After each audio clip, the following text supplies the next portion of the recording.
So, the new killer got put into PTB about a week ago, and I am incredibly late to the party again. But hey, at least I don't look like this guy. You want to know the worst bit? That guy's the fucking killer, guys. He looks like a really bad bargain bin Joker. Let's go on with the video, shall we?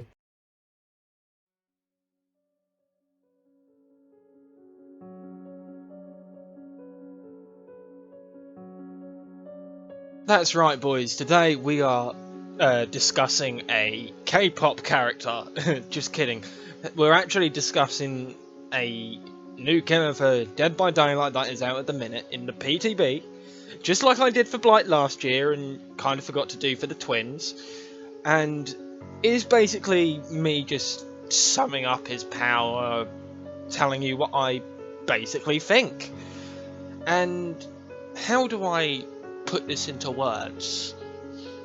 He's an interesting killer, definitely. He is definitely interesting, right? Like, the whole having about 60 fucking knives and just being able to go absolutely fucking skits with them that's something that is a very interesting concept. But here's the thing, here's the thing. I'm gonna approach it with the same mentality I do with everything. Yeah, it's obviously just speculation at this point, but it could change before the end of the PTB. Even though I honestly doubt behaviour will be that generous and actually give him a rework before he's even released. So let's just jump straight into the fucking thing, shall we? So his base power, like I said, is being able to throw throwing knives at you. He has 60 knives as of the PTB, and it takes about roughly 7 or 8 knives to get you either down or make you lose a health state. Now, that's all well and good, like, great, yeah, and you could reload from a locker like a huntress can with her hatchets and everything, which again, fantastic, good idea, great job.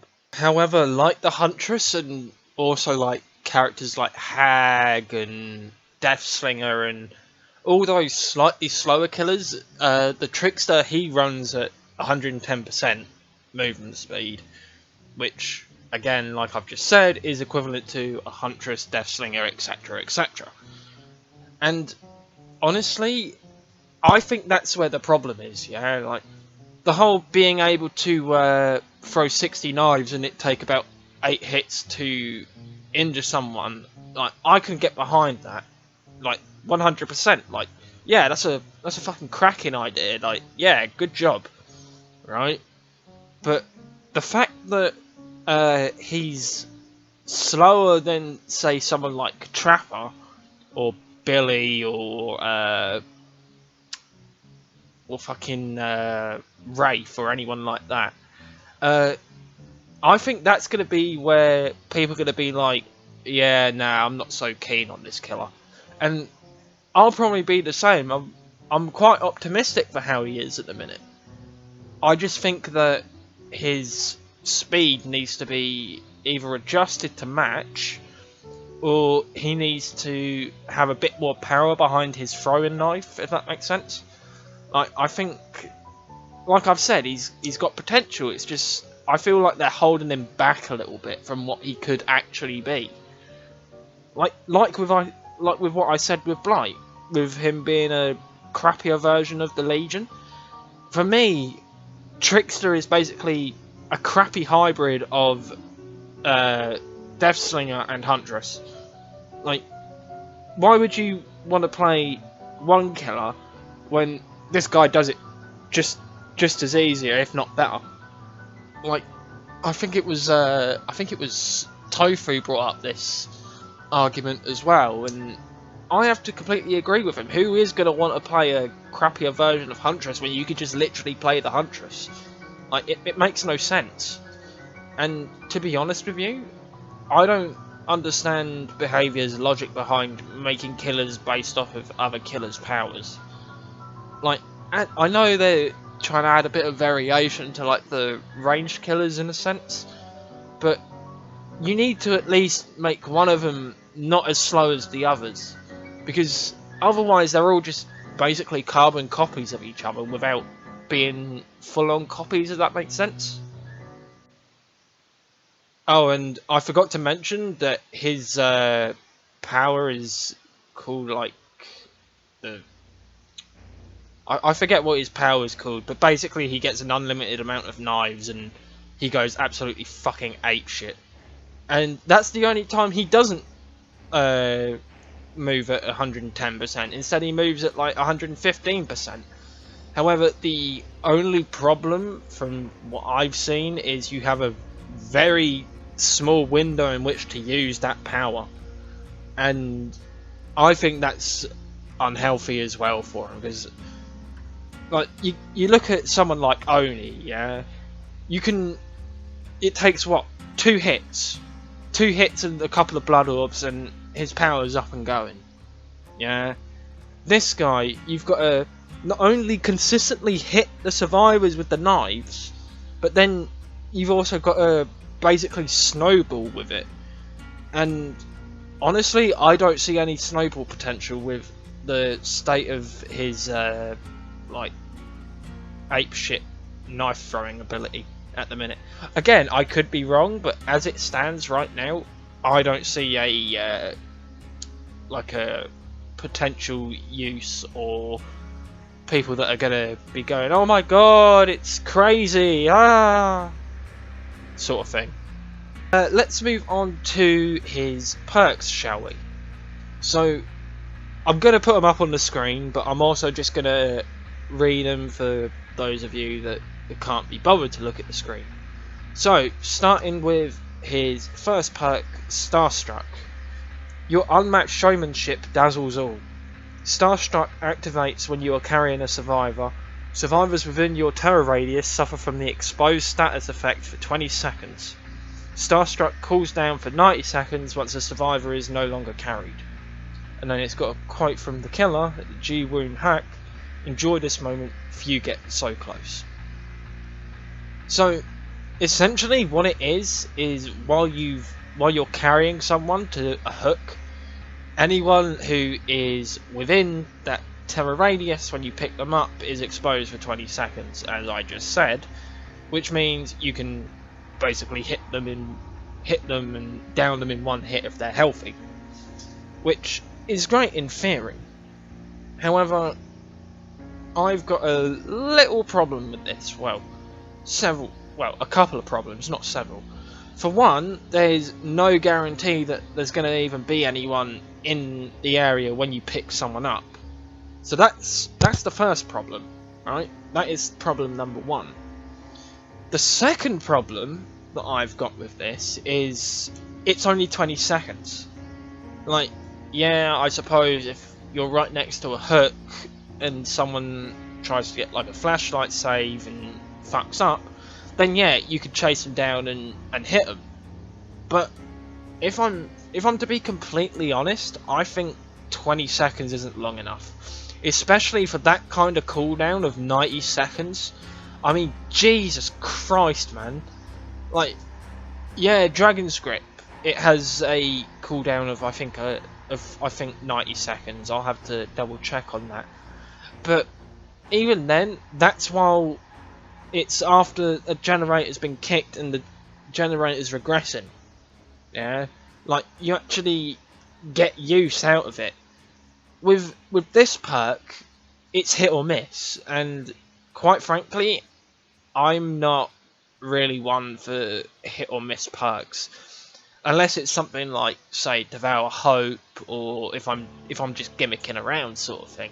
Like, generally, these kinds of perks, STARSTRUCK, which only activate in like real niche situations, I try and generally don't go for.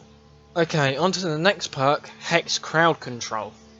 A hex that ensures those lesser than you are properly herded. The entity blocks a window for 10 seconds after a survivor performs a rushed vault through it.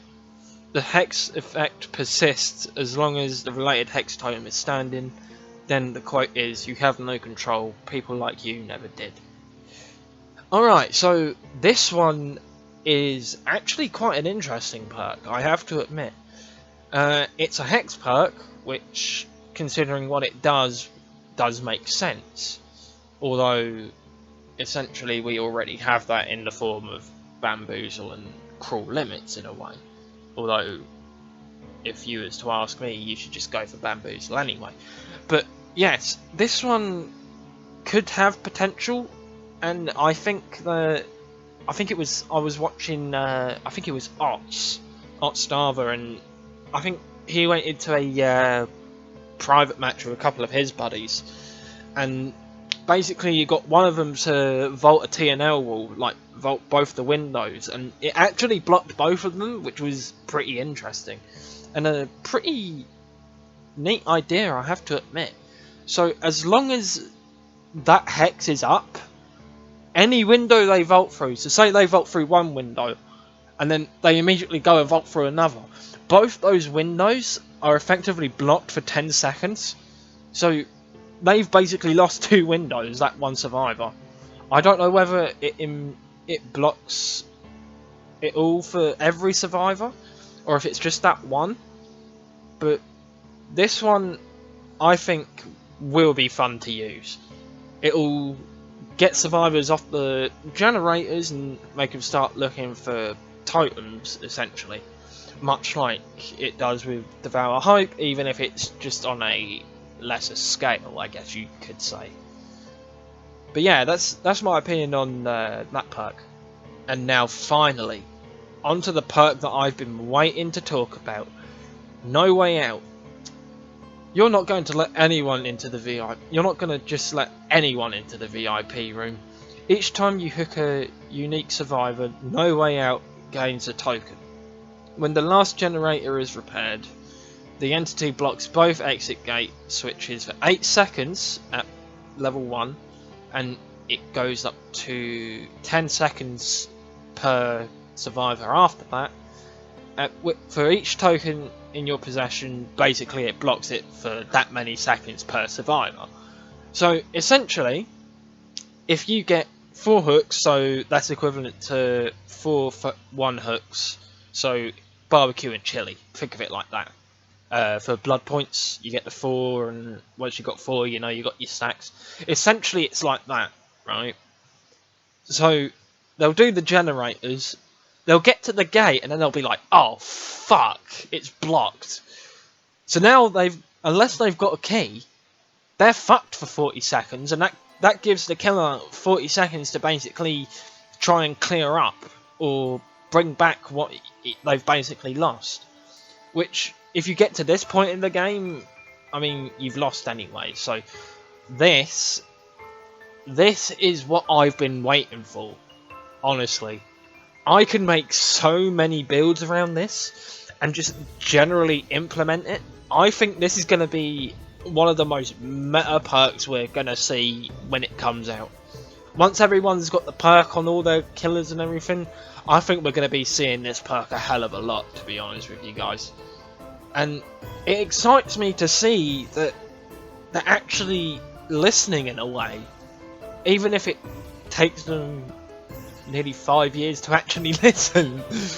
But they're getting there. They're bringing out perks that people are wanting to help with the gameplay, instead of just, well, they are still coming out with trash perks, but you get my point. They're not as trashy as some of the past ones have been, like the Twins perks, for example, or Blight's perks, or most of the other perks that are in this game.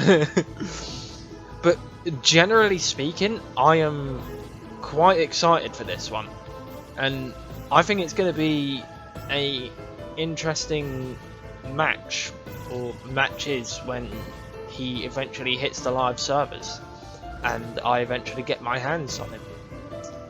Fuck it. So what should you take away from this video, which has gone on for well over the amount of time I intended it to. Basically, the killer's basically a hybrid of two killers that we've already got. He's honestly too slow and too weak to be at the speed and strength that he is. So either one or both of those need a buff, if you ask me. Either one or both need a buff. Yeah. His perks, 2 out of 3 of them, yeah, I'm game for. I love it. Yeah, I love the concept. And as for his ability, like his power, his ability to throw an unlimited amount of knives, that is cool, but I feel like the time that you use it in should be extended. And other than that, I think that's about it.